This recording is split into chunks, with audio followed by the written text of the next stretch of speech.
ಲಕ್ಷ್ಮಿ ತೋರಿಸಿದ್ರಂತೆ ರಂಗೋಲಿ ఇంకా ರಂಗೋಲಿ ಹಾಕಲ್ಲ ತೋರಿಸ್ತಾರೆ ಎಲ್ಲ ತೋರಿಸ್ತಾರೆ ಕಲಿಸ್ತಾರೆ ಆಗಲಿ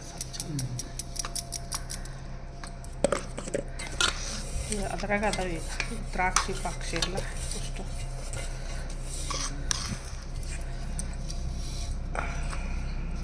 ಸ್ವಲ್ಪ ಹಿಂಗೆ ರವಾಲ ಇದ್ರು ಸಕ್ಕರೆ ಜಡಿ ಅದಕ್ಕಲ್ಲ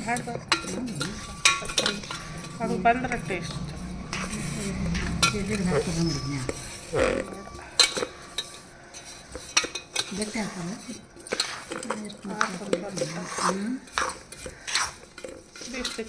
ತೀರ ಉದುರೋದು ಬೇಸಾಗಲ್ಲ ಅದ ಉದ್ರ ಅದ್ರಾಗ ಹಿಟ್ಟಿಟ್ಟು ಉದುರ್ತೈತೆ ಅದಕ್ಕೆ ಸ್ವಲ್ಪ ಮೆತ್ತಿಗಿರ್ಬೇಕು ಈಗ ಗಟ್ಟಿ ಹಾಕಲ್ಲ ಶೇಪ್ ಚಂದ ಬರ್ತದೆ ಅಲ್ಲ ಈಗ ಗಟ್ಟಿ ಹಾಕಲ್ಲ ಕಟನ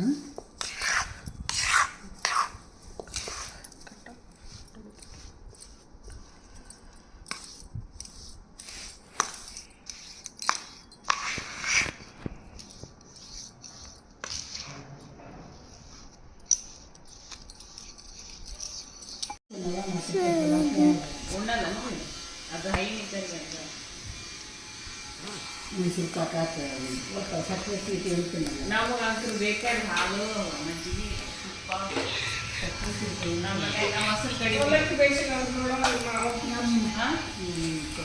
ಏನಾಗ್ಯಾವ ಕಡ್ಲಿಕಾಯಿ ಇಲ್ಲ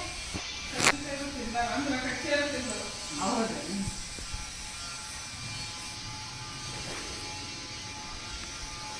ಕೊಡ್ಲೇನ್ರಿ ಚಿಕ್ಕಿ ಇಲ್ಲ ಆಕಿ ಕುಡಿತಾಳೆ ಭೂಮಿಕಾ ಉಪ್ಪಿನಕಾಯಿ ಕುಡಿತಾಳೆ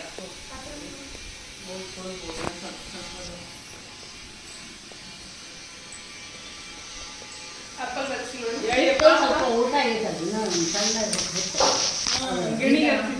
ಇನ್ನವ ಹಾಕಿಟ್ಟು ಬಂದಿನಲ್ಲ ಅದು ಹಬ್ಬದ ಗಪ್ಪದಾಗ ಊಟ ಆಯ್ತು ಅಣ್ಣನ ಬಂದಿಲ್ಲ ಅಣ್ಣ ಬಂದಿಲ್ಲ ಅಕ್ಕ ಅಣ್ಣನ ಕಳಿಸು ಅಕ್ಕ ಅಣ್ಣನ ಕಳಿಸು ಅವ್ರು ಯಾವಾಗ ಫಂಕ್ಷನ್ ಅಲ್ಲಿ ಐದಾರೆ ಅವ್ರ ಪಾಪ ಅವ್ರ ದಿನ ಊಟ ಆಗಿಲ್ಲ ಕೂಡ ಅಂತಾನೆ ಎದಕ್ ಮಾಡ್ಕೊಂಡ್ ಬಂದ ನೀನು ಒಬ್ಬೇಕಿ ಇರ್ತಿದ್ವಿ ನೀನು ಕೆಲ್ಸಕ್ಕೆ ಮನೆ ಖಾಲಿ ಇರ್ತೀವಿ ಎದಕ್ ಯಾರು ಅಂತಾರ ನೀನು ಮಾಡ್ಕೊಂಡ್ ಬಂದಿಲ್ಲ ಅಂತ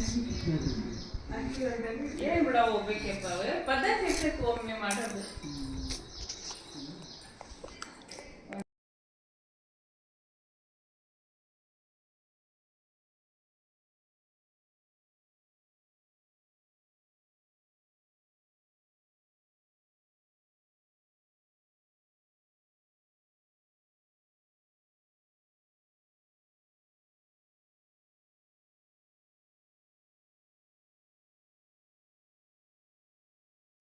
ಲಕ್ಷ್ಮೀ ತೋರಿಸಿದ್ರು ಅಂತೇಳಿ ರಂಗೋಲಿ ಅಂಕದ ಇನ್ನೊಂದು ರಂಗೋಲಿ ಹಾಕಲ್ಲ ತೋರಿಸ್ತಾರೆ ಎಲ್ಲ ತೋರಿಸ್ತಾರೆ ಕಲಿಸಿ ಆಗಲಿ ಅದ್ರಾಗ ಅದಾವೆ ದ್ರಾಕ್ಷಿ ಪಾಕ್ಷಿ ಎಲ್ಲ ಇಷ್ಟು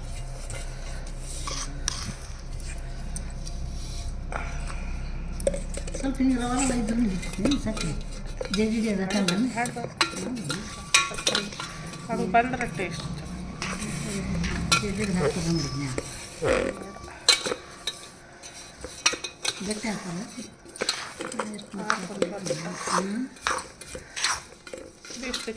ತೀರ ಉದುರೋದು ಬೇಸಾಗಲ್ಲ ಅದ ಅದ್ರಾಗ ಹಿಟ್ಟಿಟ್ಟು ಉದುರ್ತೈತೆ ಅದಕ್ಕೆ ಸ್ವಲ್ಪ ಮೆತ್ತಿಗಿರ್ಬೇಕು ಈಗ ಗಟ್ಟಿ ಹಾಕಲ್ಲ ಶೇಪ್ ಚಂದ ಬರ್ತದೆ ಅಲ್ಲಿ ಈಗ ಗಟ್ಟಿ ಹಾಕಲ್ಲ ಕಟನ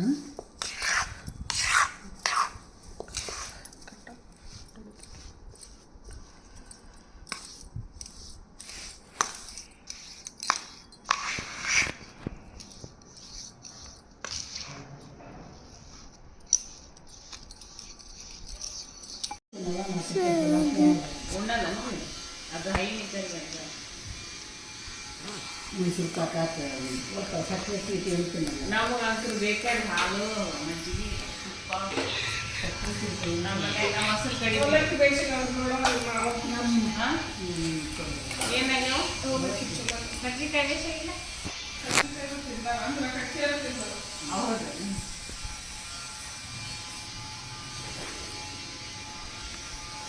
ಕೊಡ್ಲೇನ್ರಿ ಚಿಕ್ಕಿ ಇಲ್ಲ ಆಕಿ ಕುಡಿತಾಳೆ ಭೂಮಿಕಾ ಉಪ್ಪಿನಕಾಯಿ ಕುಡಿತಾಳೆ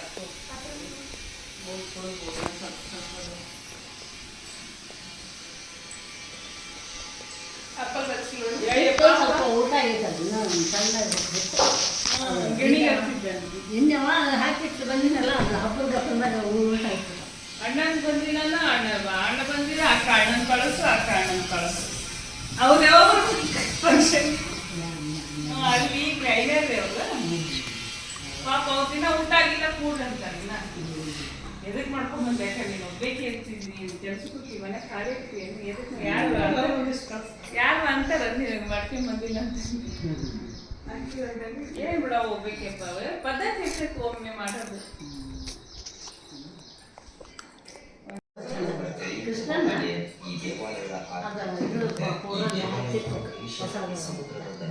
ಟೀಚರ್ ಒಳಗೆ ಕೂಡ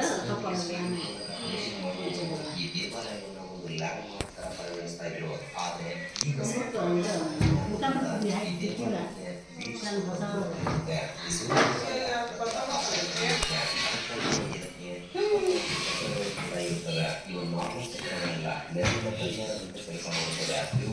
ಇಂಗ್ಲಿಷ್ನಲ್ಲಿ ಸನ್ ಡಯಾನ್ಸ್ ಎಂದು ಕರೀತಾರೆ. ಸೂರ್ಯನಿಂದ ಬರುವ ಬೆಳಕು ಈ ಸ್ಪೋಕ್ಸ್ ಮೇಲೆ ಬಿದ್ದಾಗ ನೆರಳು ಬೀಳುತ್ತೆ. ಸೊ ಈ ನೆರಳಿನಿಂದ ಎಕ್ಸಾಕ್ಟ್ ಇದು ಈ ಕೆಳಗಿನ ಸರಕು ಕೊಟ್ಟಿಲ್ಲ. ಈ ದೇಹದ ಮೇಲೆ 52 ಅರವಷ್ಟು ಬಾಂಬು ಕೂಡ ಒಂದು ಮ್ಯಾಗ್ನೆಟ್ ಇರುತ್ತೆ. ಅದರ ಮಧ್ಯದಲ್ಲಿ ಸೂರ್ಯನ ವಿಗ್ರಹ ಇರುತ್ತೆ. ಈ ಮ್ಯಾಗ್ನೆಟ್ಗಳನ್ನು ಈ ರೀತಿ ದೇವಸ್ಥಾನ ಅರೇಂಜ್ ಮಾಡೋದ್ರಿಂದ ಆ ದೇವಾಲಯದಲ್ಲಿರುವ ವಿಗ್ರಹ ಗಾಳಿಯಲ್ಲಿ ತೇಲ್ತಾ ಇರುತ್ತೆ. ಈ ದೇವಾಲಯದ ಮೇಲಿರುವ ಮ್ಯಾಗ್ನೆಟ್ ಎಷ್ಟು ಪವರ್ಫುಲ್ ಅಂದ್ರೆ 13ನೇ ಶತಮಾನದಲ್ಲಿ ಟ್ರೈನಿಂಗ್ ಮಾಡುವ ಪೋರ್ಚುಗೀಸರ ಶಿಪ್ಗಳು ಈ ದೇವಾಲಯದ ಕಡೆ ಹೋಗ್ತಾ ಇರುವಾಗ ನಮ್ಮ ಶಿಪ್ಗಳಲ್ಲಿರುವ ಕಂಪಾಸ್ ಈ ಮ್ಯಾಗ್ನೆಟ್ ಡಿಸ್ಟರ್ಬ್ ಮಾಡ್ತಾ ಇತ್ತಂತೆ. ಸೊ ನಮ್ಮ ಟ್ರೈನಿಂಗ್ ಹಾಳಾಗೋದು ಅಂತ ಆ ದೇವಾಲಯದ ಮೇಲೆ ಇರುವ ಮ್ಯಾಗ್ನೆಟ್ ಅನ್ನ ಅವರು ದೌರ್ಜನ್ಯದಿಂದ ತೆಗೆದು ಹಾಕ್ತಾರೆ. ಇದರಿಂದ ಆ ದೇವಾಲಯ ಕುಸಿದು ಬೀಳುತ್ತೆ. ಈಗ ನೋಡಬೇಕು ಅಂದ್ರೆ ಕೇವಲ ಅದರ ಪರಿಮಿತಿಗಳು ಮಾತ್ರ ಉಳಿದಿದೆ. ಈಗ ಇದು ಒಂದು ಟೂರಿಸ್ಟ್ ಅಟ್ರಾಕ್ಷನ್ ಆಗಿ ಉಳಿದಿದೆ. ಈ ದೇವಾಲಯ ಕುಸಿದು ಬಿದ್ದ ನಂತರ ಅದರ ಒಳಗಡೆ ಇರುವ ಇಟ್ಟಿದ್ದಾರೆ.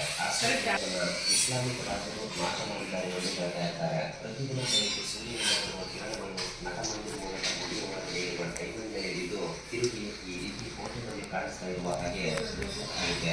ನರಸಿಂಹ ಎಂಬ ರಾಗ 1251 ವರ್ಷದಲ್ಲಿ ಈ ದೇವಾಲಯವನ್ನು ಕಟ್ಟಿಸಿದ್ದಾರೆ. 1200 ಜನ ವರ್ಕರ್ಸ್ 12 ವರ್ಷಗಳವರೆಗೆ ಈ ದೇವಾಲಯವನ್ನು ಕನ್ಸ್ಟ್ರಕ್ಟ್ ಮಾಡಿದ್ದಾರೆ. ಸೊ ಇಂತಹ ಅದೆಷ್ಟೋ ಅದ್ಭುತವಾದ ಆರ್ಕಿಟೆಕ್ಚರ್ ಇರುವ ದೇವಾಲಯಗಳು ನಮ್ಮ ದೇಶದಲ್ಲಿ ಬಹಳಷ್ಟು ಇದೆ. ಆ ದೇವಾಲಯದಲ್ಲಿ ಇನ್ನೂ